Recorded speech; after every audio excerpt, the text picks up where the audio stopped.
قلت لحبيبي زورني ساعة في النهار،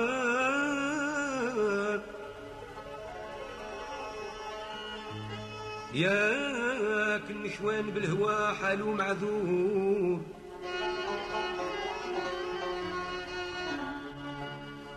تخبل الليلي مع نهاري بالتخمار،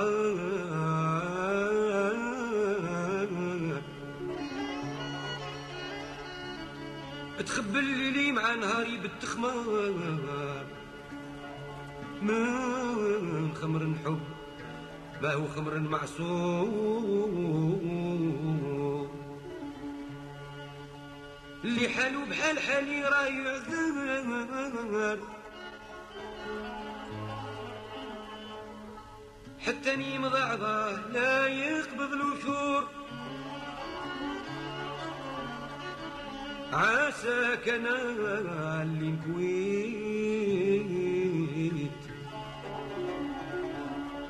عساك انا اللي نكويت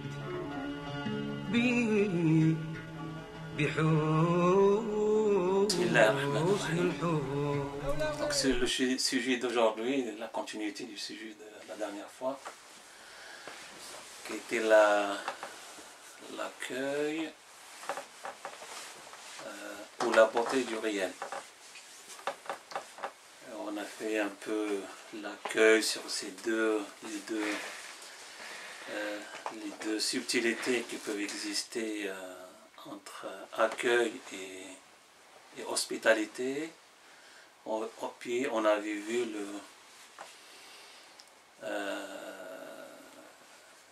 la beauté et le réel, les intégrer comme des noms divins de Dieu, le beau et le réel vrai, Al-Jamil et Al-Haq.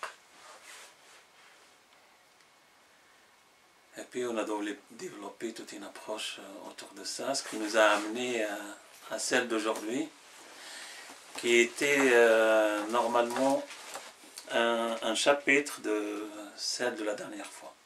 Donc esthétique et mystique de l'accueil. En cette approche, on définit l'accueil comme un phénomène esthétique et mystique. C'est-à-dire on le met dans le mouvement de la vie et dans l'intériorité du vécu.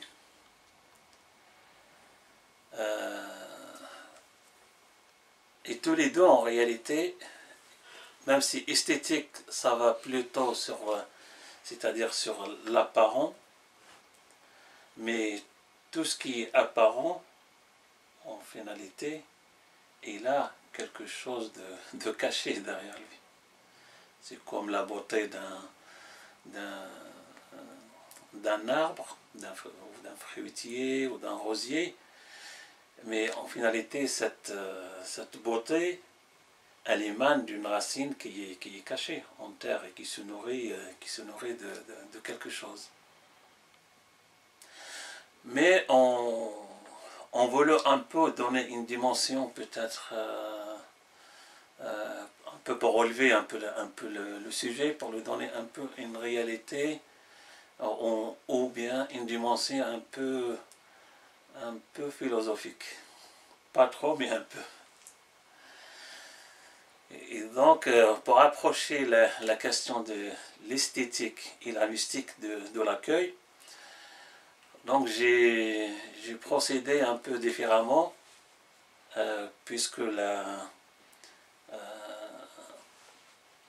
j'avais l'habitude pour moi, pour présenter un sujet, c'est de le laisser venir. Le laisser venir et poser les grandes lignes. Et au moment de la présentation, laisser l'énergie de l'assemblée décider un peu comment les choses se découlent. Et c'était pas mal, on a passé de bons moments intellectuels et spirituels avec ces rencontres.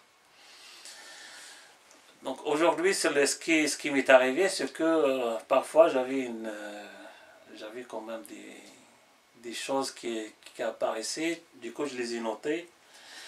Et pour qu'ils soient un peu intégrés dans une approche, je les ai notés en notes, note 1, note 2, note 3, note 4. Mais commençons déjà par le début. Si on veut donner un schéma à l'accueil, comme je ne sais pas s'il y en a qui ont étudié un peu le schéma de la communication. Le schéma de la communication, donc on a le message, on a le canal et on a le récepteur. Donc on va un peu approcher comme ça l'accueil. Donc on aura l'accueillant, on aura de l'autre côté l'accueilli, et on a entre les deux la manière d'accueillir. Et quelles sont les relations qui existent entre l'un, le deux et la manière.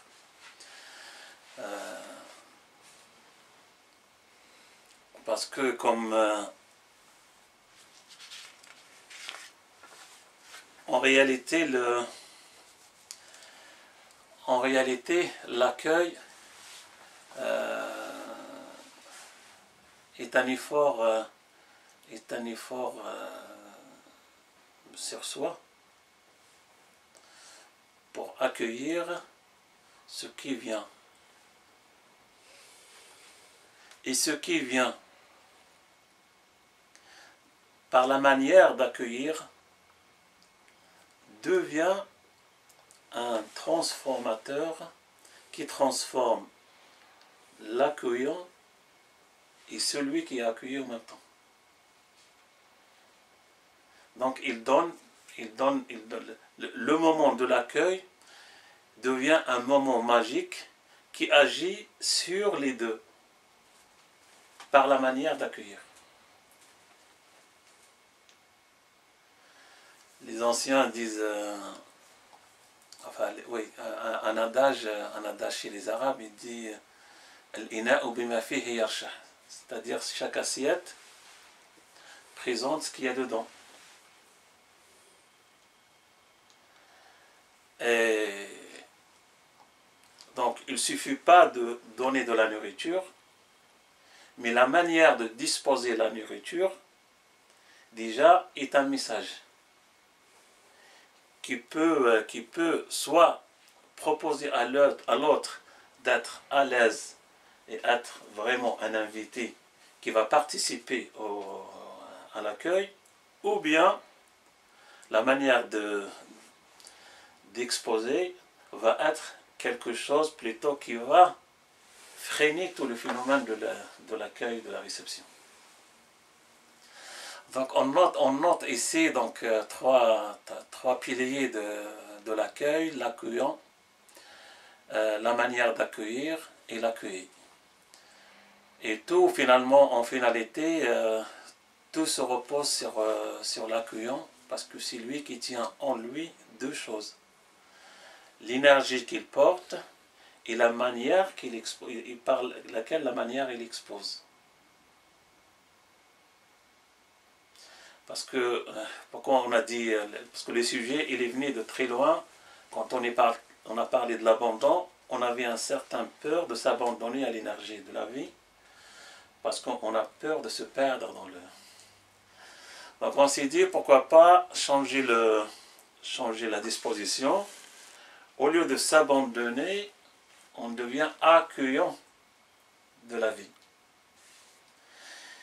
Parce que finalement, l'accueil nous rassure, nous stabilise, nous permet de faire, il nous donne une certaine confiance et de garder nos racines et nos pieds bien posés. Mais cela, c'est pas facile parce qu'il nous demande un travail d'enracinement et travail une gymnastique d'équilibre. Une gymnastique d'équilibre qui permet la stabilité, qui offre la meilleure des manières à accueillir. On n'est jamais en égalité d'épreuve. Et puis il n'y a pas de hiérarchie d'épreuve. Mais en tout cas, à certains moments, l'adversité touche certains plus que d'autres. Et l'accueil que les uns et les autres, la manière comment on vit l'adversité, c'est celle-là qui change et transforme le devenir. En tout cas, j'ai une première note que je vais la lire et on va la méditer ensemble.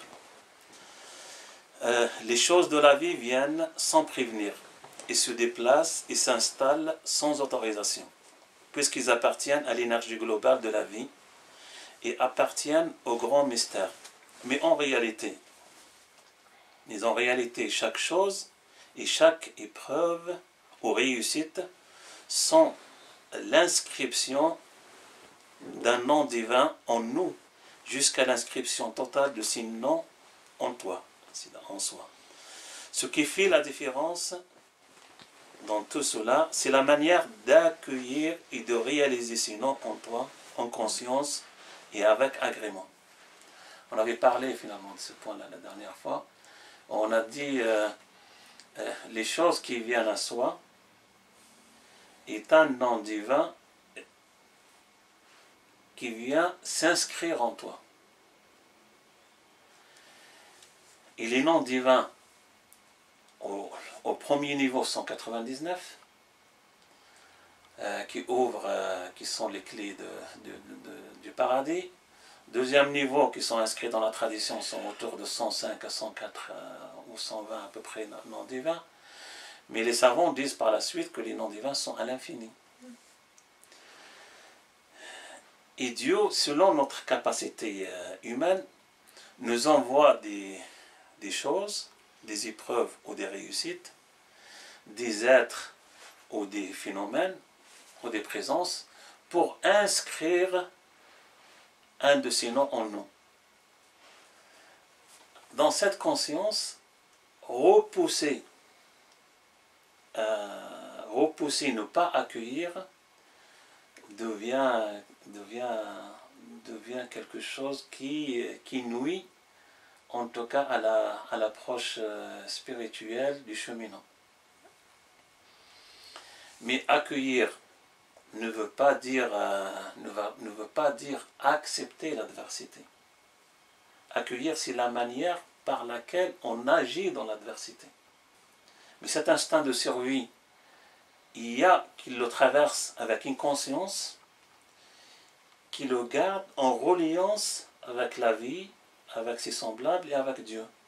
Mais il y a celui qui est déstabilisé, et qui agit seulement pour s'en servir à lui, il devient un agent destructeur autour de lui, même s'il amène le bien à lui par instinct de vie. Bien sûr, après cela, peut-être, par ce moment-là, il va changer. Mais en tout cas, sur le moment, il fait du bien à lui et il fait un peu de mal autour de lui. Mais personne ne peut l'accabler, c'est l'adversité du moment. Mais il vit la conscience à être en tout moment conscient, en amour, en reliance et en partage. Ça, c'est difficile. Ça, c'est difficile. Et l'épreuve de la mort, normalement, elle est censée nous ramener à retourner en nous-mêmes. Mais les choses nous voilent. Il y a des choses qui nous voilent sur cet état d'être. En fait, ils n'ont pas le temps de méditer cela. Nous, ici, on a le temps de méditer cela. Là-bas, ils n'ont pas le temps. Ceux qui ont fait le travail avant, ils arrivent un peu à agir dans cet état de conscience. Mais ceux qui n'ont pas fait le travail, ils sont pris dans ce piège-là. En tout cas, on part sur la note 2. L'accueil, un chemin à réaliser dans l'humilité, tout en évitant le piège de la vanité. L'humilité, la force de la capacité et de la reconnaissance de ses faiblesses. La vanité, piège d'un accueil réussi. un accueil réussi, soit il est le fruit de la vanité et donc nourrir son ego, soit il est le fruit, soit son fruit c'est la joie, et dans ce moment-là, être en reliance, être relié. Donc c'est le piège de l'accueil, c'est cela en fait, c'est tomber dans la vanité. C'est-à-dire, moi j'ai réussi à accueillir 1000 personnes, l'autre il va dire 2000. Et là la vision elle est portée, elle est portée sur soi. Donner pour que la reconnaissance revienne à soi. Et si elle ne revient pas à soi, donc il ne sera pas bien, il n'aura pas la joie. Par contre, être accueillant et être en joie de faire cet accueil, c'est différent de la vanité. C'est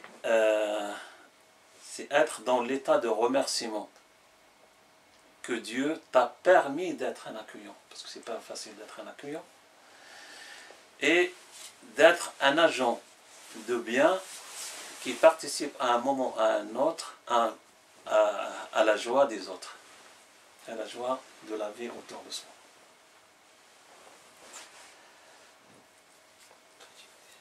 Et si on accueille et après on n'a même pas un merci, au contraire on a du mal. Ça c'est l'épreuve à traverser.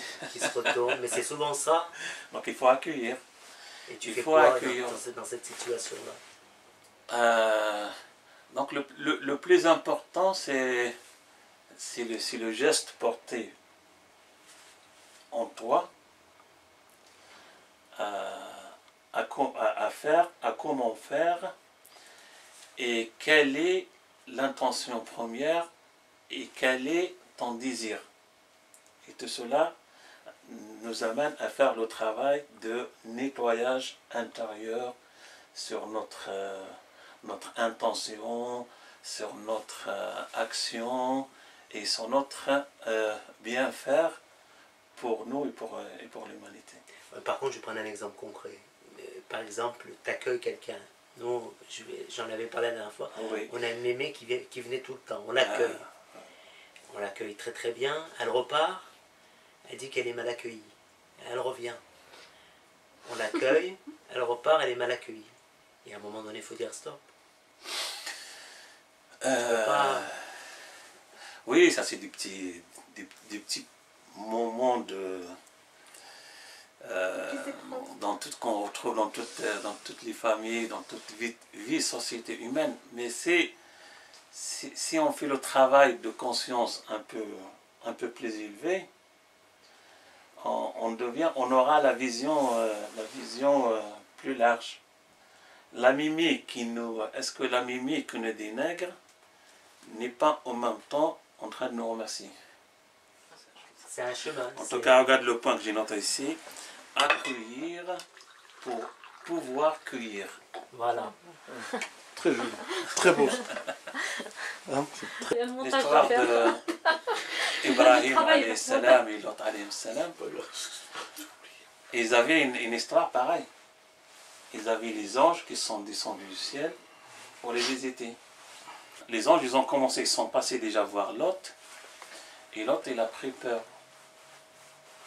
Parce qu'il y avait la tradition d'agression, ils agressent et ils violent les invités.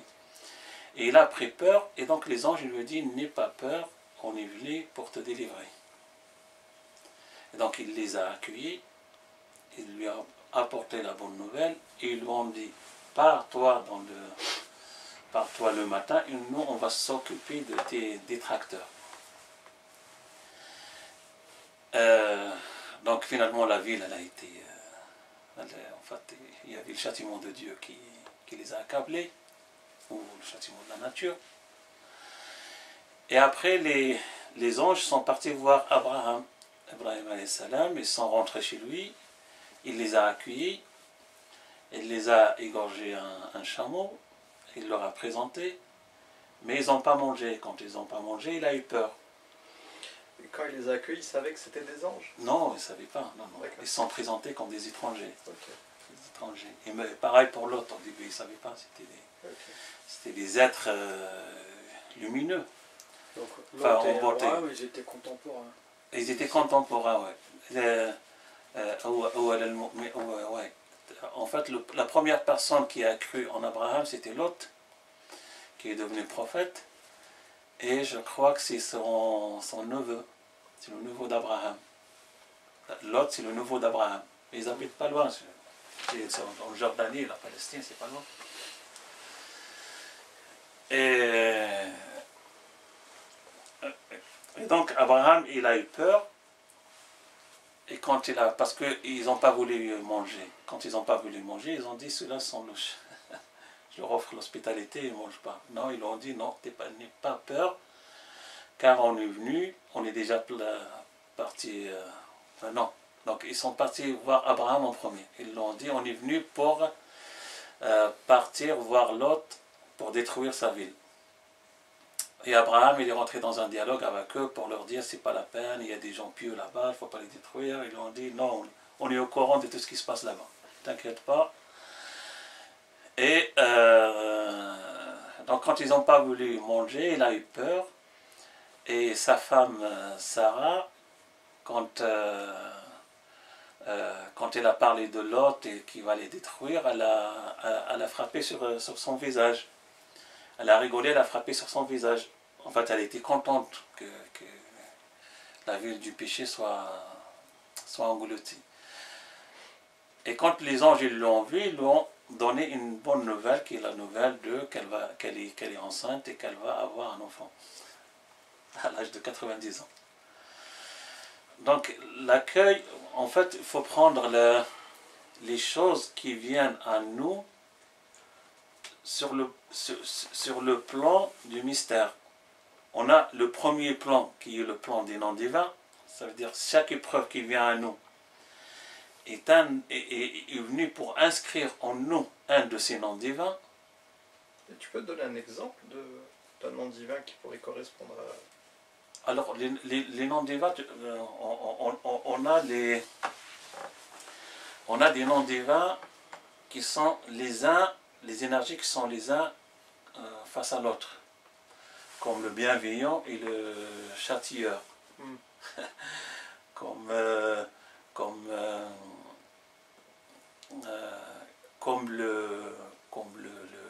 patient, sabor. Donc le premier c'est le Al-Latif ou bien Al-Raouf et le deuxième le Muntaqim, le premier qu'on avait cité. Maintenant si on y va par exemple sur le... c'est quoi le deuxième qu'on a dit?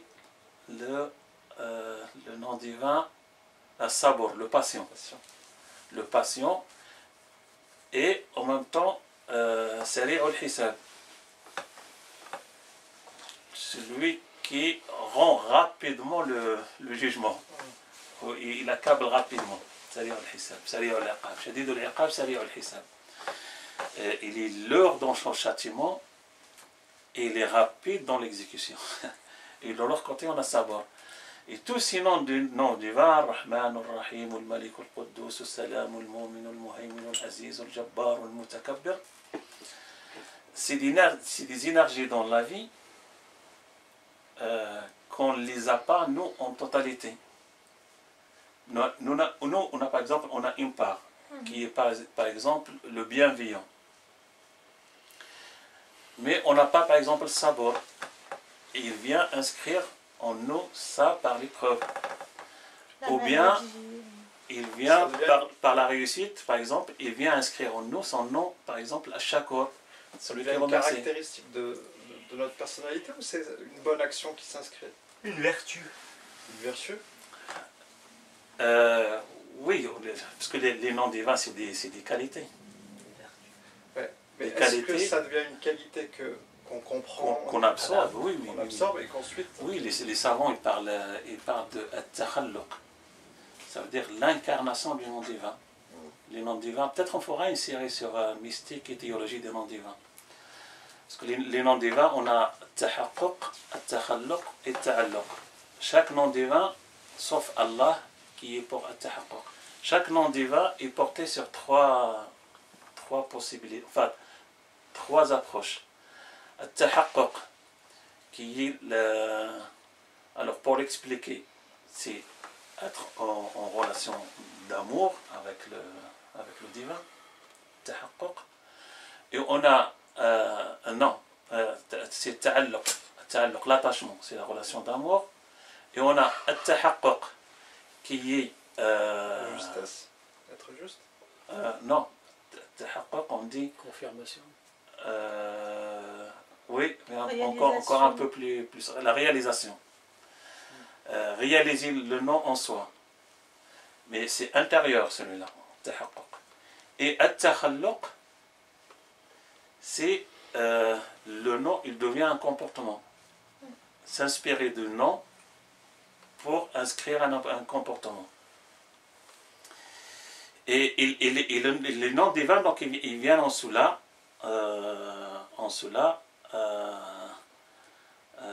à travers les épreuves et les offrandes de la vie. Ils inscrivent en nous une énergie. Et chaque fois ils inscrivent en nous une énergie, on augmente en humanité. Et les gens qui l'ont de naissance, ils ont l'énergie de naissance, par exemple, les personnes qui ont ce nom-là divin à la naissance. Est-ce qu'on leur donne cette énergie-là ou... Ça, ce qu'on les appelle les élus, mais on n'a pas beaucoup dans les élus, c'est Dieu qui les a élus et il a fait le travail pour eux. Parce qu'il y a plein de personnes qui ont ces noms, par exemple Karim. Ça c'est autre chose. Et est-ce qu'ils portent justement ces ça c'est oui, non. Ça peut agir sur le plan apparent, mais sur le plan intérieur de l'être, ça n'agit pas. On n'a pas trouvé des Karim assassins, des Karim violeurs, des Karim... À la base, ils donnent ce nom-là pour que ça soit une caractéristique du bébé. Oui. On donne un nom pour honorer le bébé, le porter normalement à l'idéal du nom. Et l'honorer, c'est ça l'honorer en fait. C'est comme tu habilles quelqu'un, tu lui donnes un bon costume. Le nom, ça fait partie. Tu donnes un bon costume, le Dieu le prophète, choisissez le nom pour vos enfants, parce que c'est l'embellissement, ça embellit votre enfant.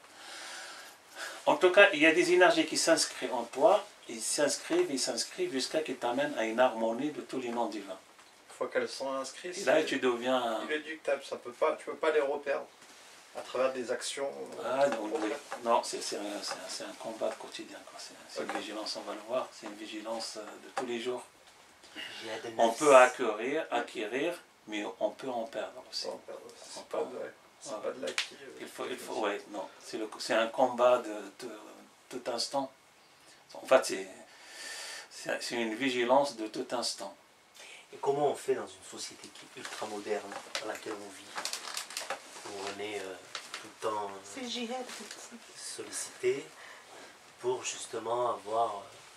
moi j'essaye d'avoir des moments comme ça déjà ce soir et puis le rendez-vous du vendredi, mais il faut que ça se travaille et puis nous on ne vit pas dans une grotte. Donc, comment on fait dans une société où on nous impose le portable, les réseaux sociaux, et puis on est tout le temps... Il faut faire des abstractions.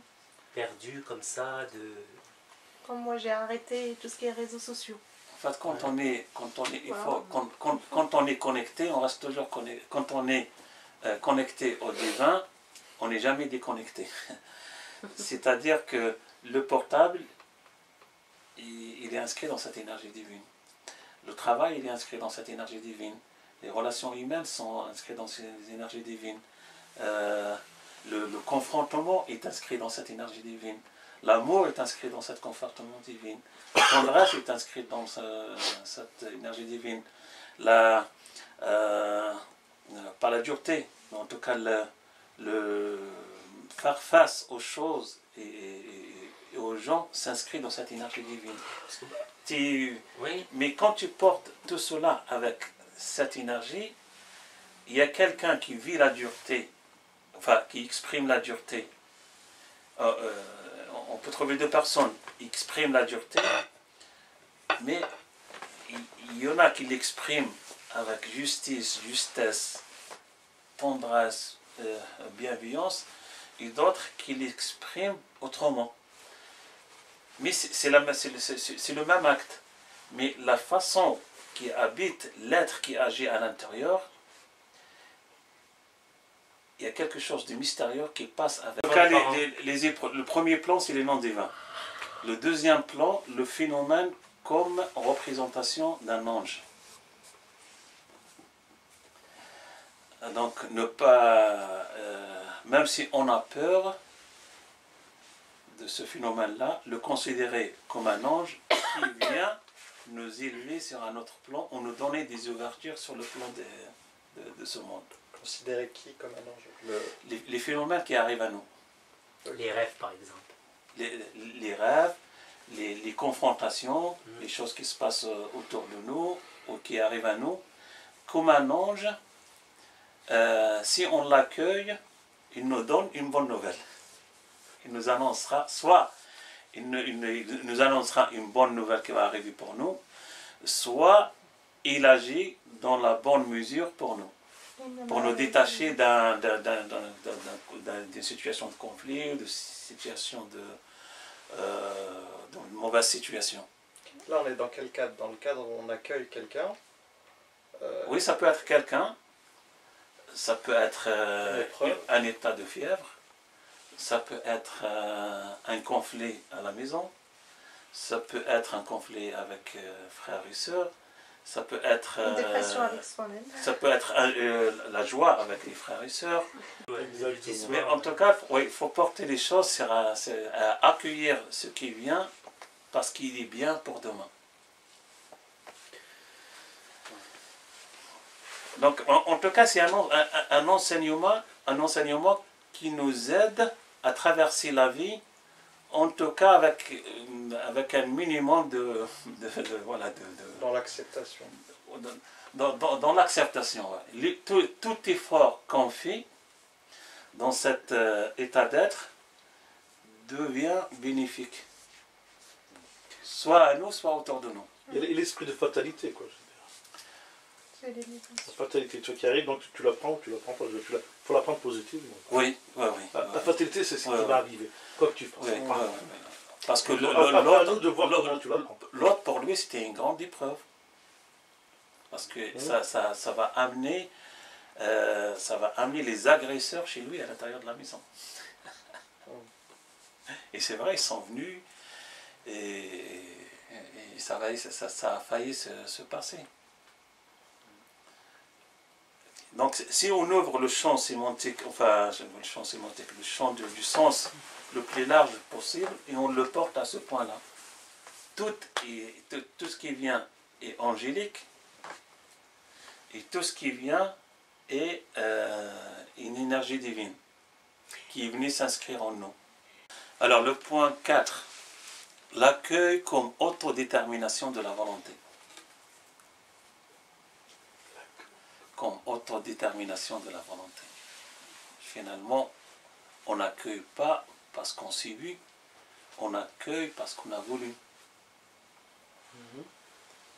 Et cette volonté-là, elle a un travail sur nous énergétiquement et éthiquement sur notre transformation, sur notre comportement, la façon d'être. Et elle élève notre personnalité à un autre plan.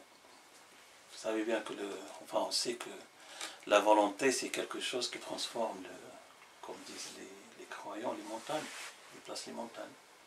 Donc l'accueil, il est sur ce point-là. L'accueil nécessite de l'exercice perpétuel de la vigilance, l'exercice de la comptabilité. La l'accueil sans la vigilance et la comptabilité nous ramène sur la vanité.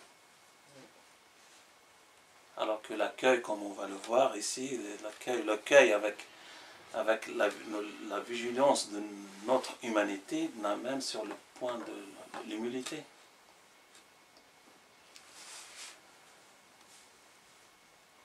Alors l'accueil est une énergie humaine au-delà de la morale et de la religion.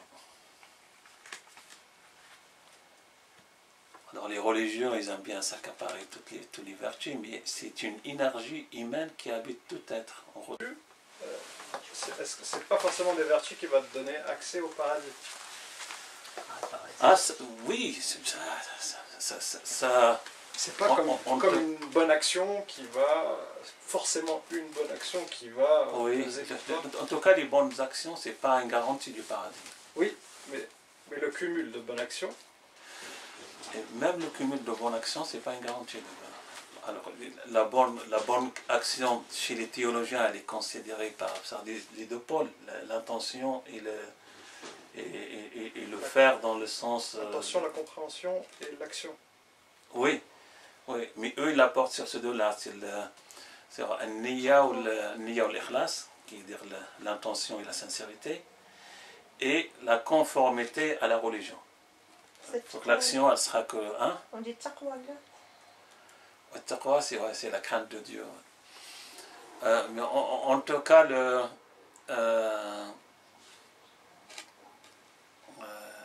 les bonnes actions ne sont jamais une garantie du paradis, parce qu'il faut déjà que ça soit inscrit dans l'intention, la sincérité et la légalité. Ma question, c'était pas tout à fait celle-là. Oui, après, quand on l'apporte, la bonne action, est-ce qu'il est garanti du paradis qui est dans le dollar? La chose qu'on garantit ici-bas, c'est qu'elle est une bonne action qui te fait bien vivre, émotionnellement ou psychiquement à l'intérieur. Et que tu participes au bien-être de la vie et du monde. Dans l'au-delà, les choses devant Dieu passent par la miséricorde. Oui. Parce que si on passe devant Dieu avec l'orgueil et la vanité, qu'on a ramené un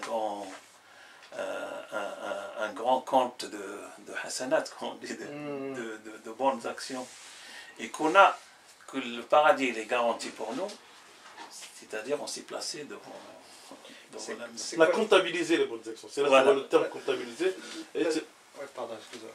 La différence entre les vertus et les vertus qu'on acquiert donc avec l'accueil et la bonne action, par exemple la prière. Ou l'obligation. En fait, la bonne action, donc elle est bonne. Ça veut dire la bonne action, on la considère, par exemple, pour les religions, ce qui est inscrit dans la religion, dans la société, ce qui est reconnu comme bien et ce qui est reconnu comme mal. Ça, c'est la bonne action. Il n'y a pas d'interprétation, la vertu, c'est bon ou mauvais. Ou bon ou rien du tout. Oui. Et les vertus? Et la vertu, c'est le fruit de la bonne action. C'est le fruit de la bonne action. La vertu, c'est le fruit de la bonne action. La bonne action, elle peut venir d'une vertu. Oui. Et la bonne action, elle peut inscrire une vertu dans le cœur. Okay. Les bonnes, ça veut dire des fois, il faut se forcer à faire du bien. Pourquoi? Parce qu'elle inscrit en toi la vertu. Après, ça devient naturel par la suite. Les vertus peuvent aussi, un ensemble de vertus peuvent accueillir des bonnes actions. Un bon comportement qui va générer les bonnes actions. Etc., oui, etc. les vertus sont la source des bonnes actions. Okay. Parce que en fait, les bonnes actions, sont à l'infini. Des fois, elles sont grandes, des fois, elles sont petites, des fois, elles sont des fois, elles sont vis-à-vis des proches, des fois, des loin. Et après, il y a des nuances. Des fois, elles sont à 50%, des fois à 30%, des fois à 100%, des fois... Et la nature, la nature de la bonne action, donc elle est différenciée. Donc ce qui ramènerait à dire que tu as plusieurs types de bonnes actions, plusieurs ordres de bonnes actions. Oui. Les bonnes actions que tu vas réaliser pour Dieu et des bonnes actions que tu vas réaliser pour l'humain. Oui. Mais tout, dans notre perspective à nous, tout ce qu'on réalise pour l'humain est pour Dieu. D'accord. Okay. Et tout ce qu'on réalise pour Dieu est pour l'humain. On ne peut pas détacher. Et cela nous met sur un plan, ne pas blasphémer la création de Dieu.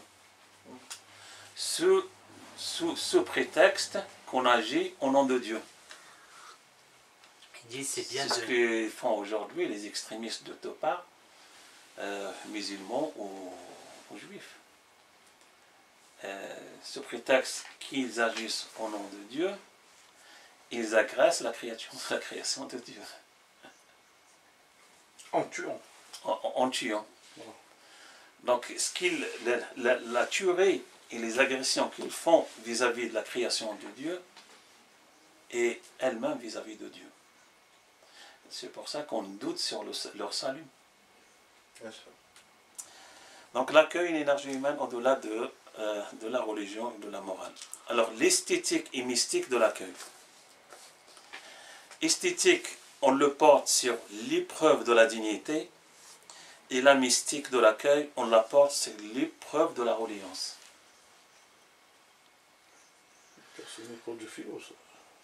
C'est une approche philosophique, enfin pour nourrir l'esprit qui souffle, et l'esprit qui est intellect, qui est raison.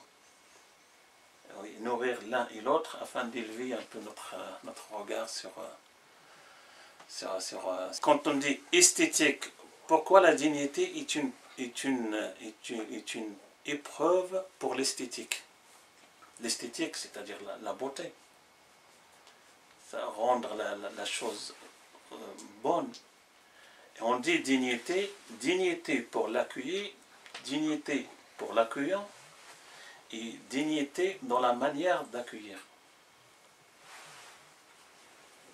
Et si on garde ce principe-là qui est une vertu, la dignité qui est une valeur,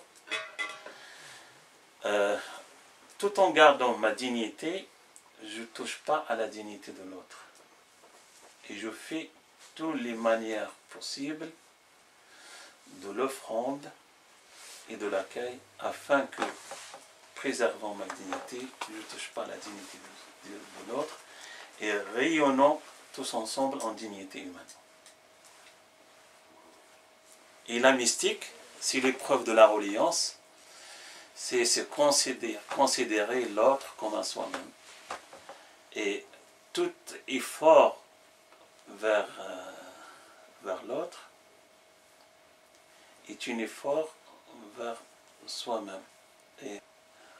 Alors, l'épreuve de la reliance, c'est l'épreuve de Dieu lui-même. C'est l'épreuve parce que la religion, c'est la reliance. C'est relié. Donc, elle nous porte sur le plan du divin. C'est pour ça qu'elle est mystique. Parce qu'elle nous porte sur le plan du mystère. Chaque fois qu'on est relié à une de ces créatures, on augmente aussi en humanité. Alors, note numéro 3, c'est une méditation. Le bonheur n'est pas seulement la joie, la peine l'est également. La manière d'accueillir est transformatrice. Traverser la joie par l'humilité de la grâce ou l'esthétique du remerciement et par la négation de l'abject de la vanité. Traverser la peine par la force de la patience et du courage ou l'esthétique de la foi.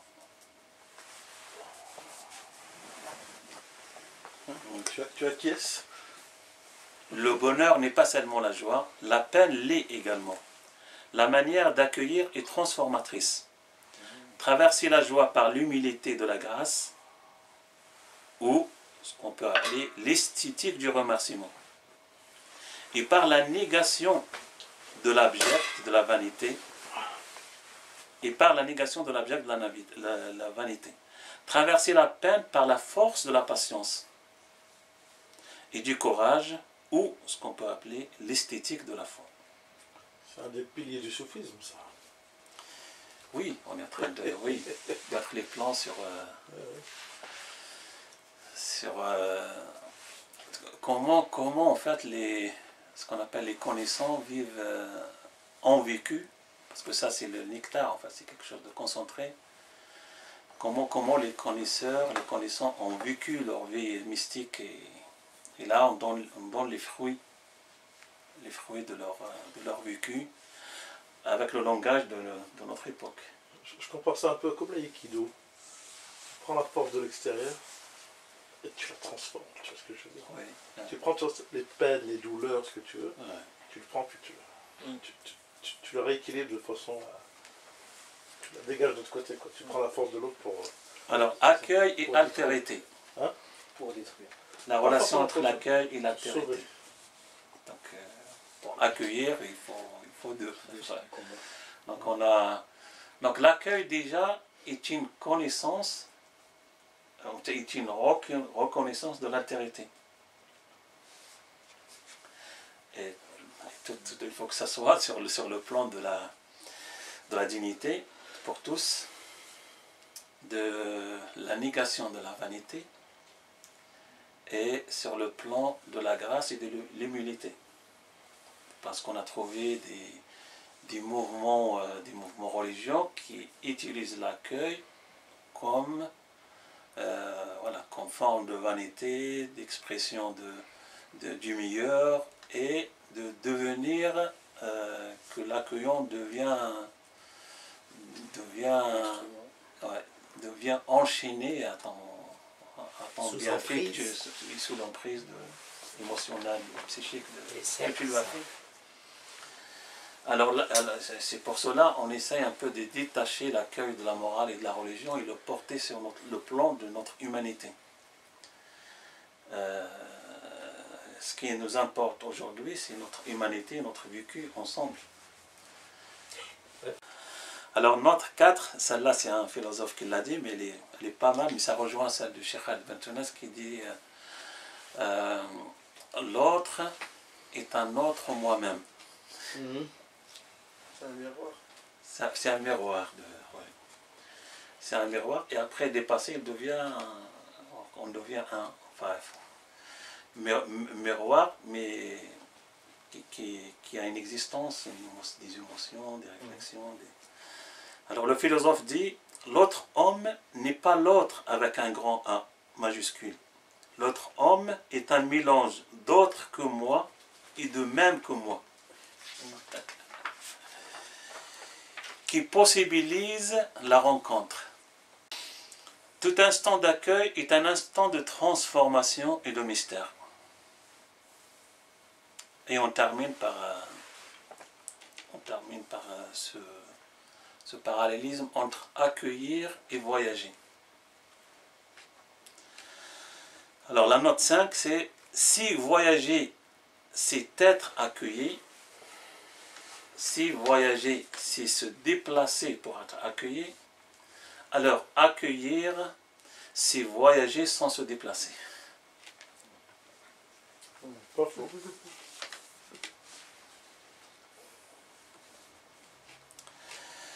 Et on termine avec deux formules, une que j'ai notée ici et l'autre que de hadith du prophète.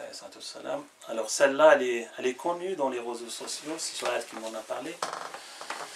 Et j'ai retrouvé la phrase et je l'ai authentifiée. Ça c'est pour que ça soit qu'on connaisse un peu la source de cette. Alors ce que tu l'as en tête, abandonne-le. Ce que tu l'as en main, donne-le. Ce qui t'advient, ne l'esquive pas. Alors certains disent que c'est une parole d'Ibn Arabi. Non, elle n'appartient pas à Ibn Arabi. Et certains disent que c'est un hadith du prophète. C'est pas un hadith. En fait, c'est une parole de Abu Sa'id ibn Abi al-Khayrat. Abu Sa'id ibn Abi al-Khayrat qui est né 967 et mort 1049. C'est un mystique persan et on lui a dit qu'est-ce que le soufisme? Et il a répondu, ce que tu l'as en tête, abandonne-le. Ce que tu l'as en main, donne-le. Ce qui t'advient, ne l'esquive pas. C'est toute une philosophie, on pourra passer l'année entière à la méditer. Oui, se libérer des chaînes. Exactement, c'est là que je voulais en venir. Tu m'as fait penser voyager sans se déplacer. Des métaux. Alors si voyager... L'accueil, c'est voyager sans se déplacer. Ça me fait penser à quoi? Ça me fait penser à ceux qui font la Mecque sans se déplacer. Ah oui, ça c'est un autre... Parce qu'ils ont accepté l'accueil. C'est ça, ils sont dans l'accueil. C'est ça en fait. Ils ont un état, en fait, en fait, ils sont accomplis en fait d'une certaine manière. Oui. Ils ont fait la Mecque sans se déplacer. C'est un autre plan de la mystique. C'est un truc de fou, hein. Et il y en a... L'année prochaine, je suis chef. Il y en a qui partent faire les 7 tours autour de la Mecque, des Ihallaj. Et il y en a que la Mecque, elle vient faire 7 tours autour de... C'est parce qu'ils sont accomplis. C'est des personnes qui ont... Donc tellement que l'accueil du temple sacré, la Mecque, est inscrit en eux, c'est le temple qui s'est déplacé vers eux.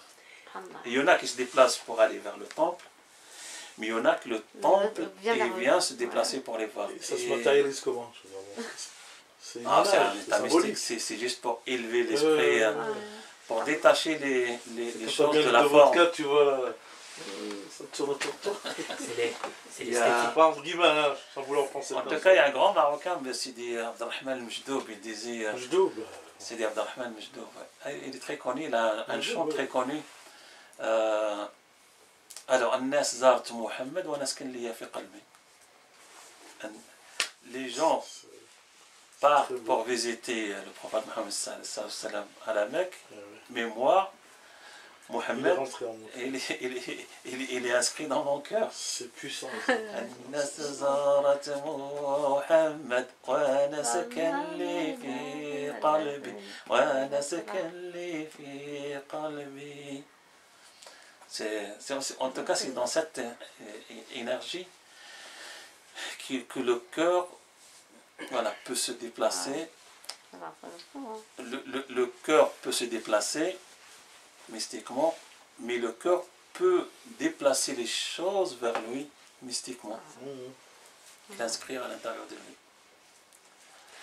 Est-ce que ça rejoint la grâce divine? C'est un peu ça. Oui, bah oui, c'est un peu ça. Ce dont tu parlais, pour les phénomènes qui arrivent et que tu perçois en fait, quelque part c'est une grâce. Alors on termine avec le hadith du prophète que je l'ai.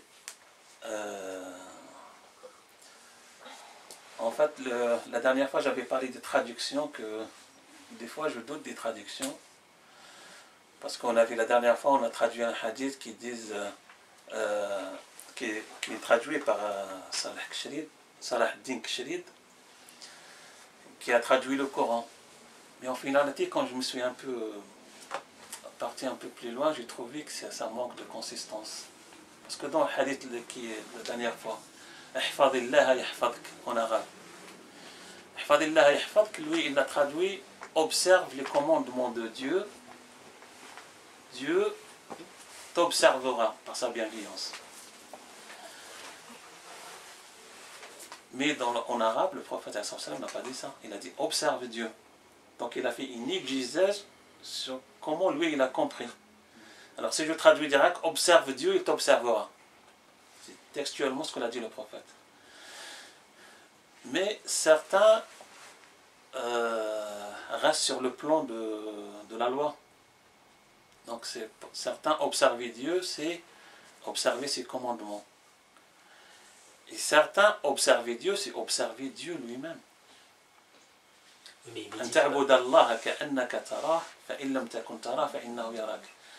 Tu adoreras Dieu comme si tu l'observais. Si tu n'arrives pas à l'observer et à le voir, lui, il te voit et il t'observe. La piété. La piété totale, qui dépasse même, parce que la piété c'est la crainte. Ouais, mais faut là, on dépasse même l'état de crainte, on devient sur un autre plan. Alors, qu'est-ce qu'il veut dire par observer, je veux dire, au sens littéral du terme, observer, c'est-à-dire, comme tu dis, le commandement... Alors, ihfad, c'est sauvegarde. Apprend, ouais, sauvegarde. C'est apprend ou bien protège. D'accord. C'est protège, ici dans le sens... mais c'est plutôt observe.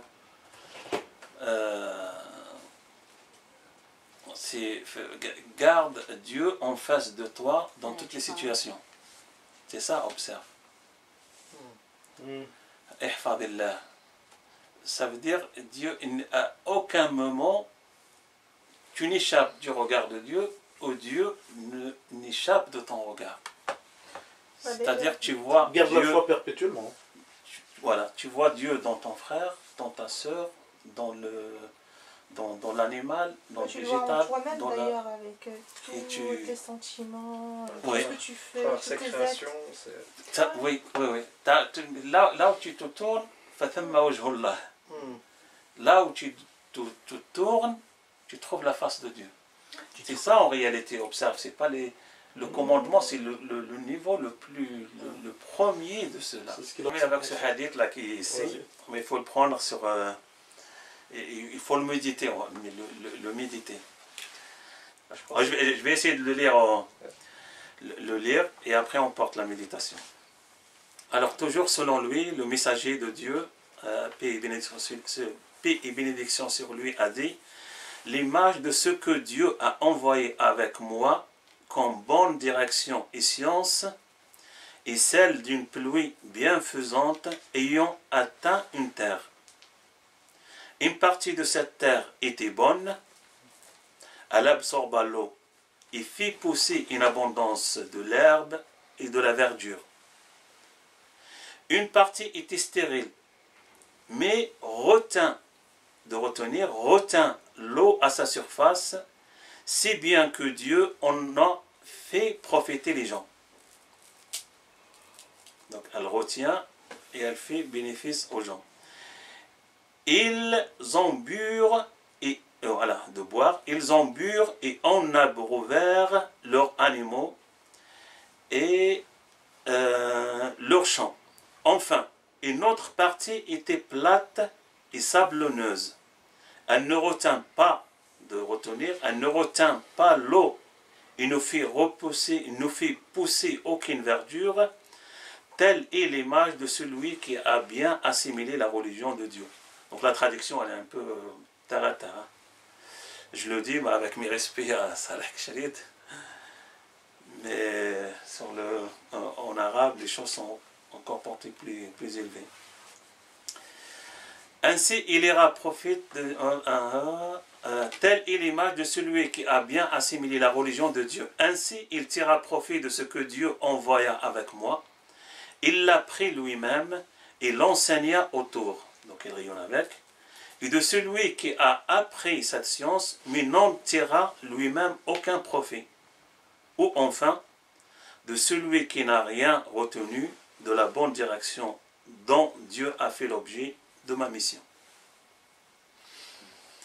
En tout cas, on retient la parabole de la terre qui accueille de la terre qui accueille la miséricorde divine. Il y a une terre qui accueille la miséricorde divine, il la fructifie. Il y a une terre qui accueille la miséricorde divine, il la sauvegarde. Mais dans les deux premiers cas, elles sont profitables. Parce que celui qui a fructifié, il a fait profiter. Celui qui a retenu l'eau, donc d'autres peuvent venir par la suite pour s'abreuver ou s'altérer. Et il y en a une terre qui ne fructifie pas et qui ne garde pas l'eau. Et celle-là, c'est celle-là qui est à ne pas prendre exemple. Oui, on travaille. Alors, on termine quelque chose de magnifique qu'on n'a pas évoqué, mais que c'est l'occasion de l'évoquer, c'est que tout accueillant est un accueilli, et tout accueilli est un accueillant.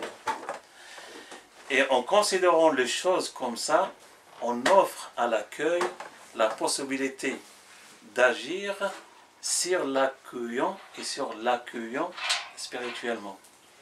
Et c'est là l'alchimie de la transformation de l'intérieur de chacun, ce qui porte la chose à l'accueil. Finalement, tout accueil réussi nécessite ou exige un accueilli bienveillant. Et tout accueilli bien reçu nécessite un accueillant bienveillant. Et la bienveillance qui habitera l'un et l'autre créera quelque chose de magnifique au niveau de notre humanité, pour nous déjà, au rayonnement, mais aussi pour leur transformation à eux deux. Et on termine avec ce point. À une prochaine rencontre. Et ça c'est quoi? C'est un hadith? C'est quoi? Ça, c'est quelque chose qui est descendu maintenant et ici. Et maintenant. C'est un hadith qui vient de Abu Bakr. C'est-à-dire, le hadith, nous, on considère que Dieu parle à tout le monde.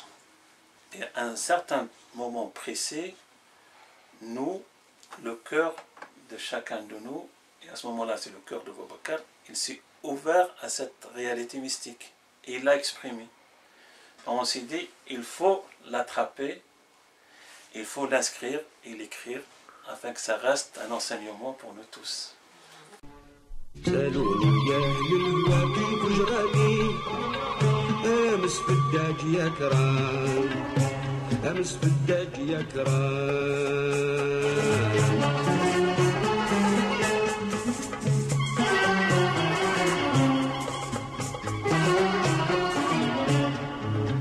وجدت سادتي سديت قفالي دخلت مساعة في المنام دخلت مساعة في المنام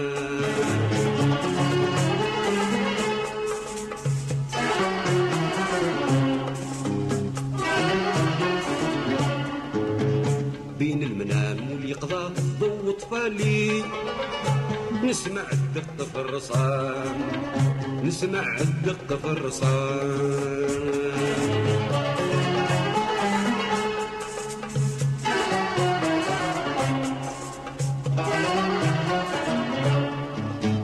قلت منه جاي دق في الثلث التالي في ليالي النو والظلام في ليالي النو والظلام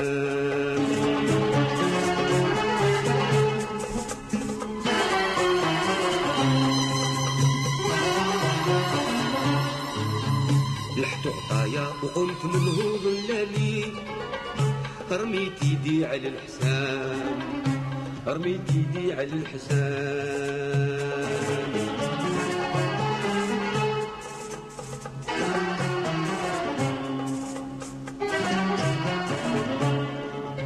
سميته زدت باسم الحي العالي سلمت وقلت يا سلام سلمت وقلت يا سلام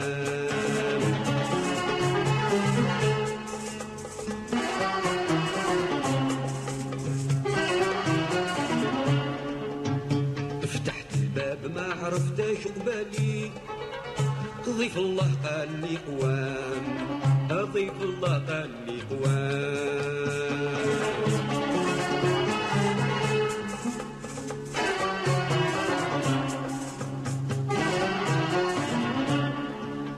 سولتو من تكون ما رد اسألي وفزع مشرودك السهام فزع مشرودك السهام ضيف الله رد الجواب صغالي لا تختار رد الإسلام لا تختار رد الإسلام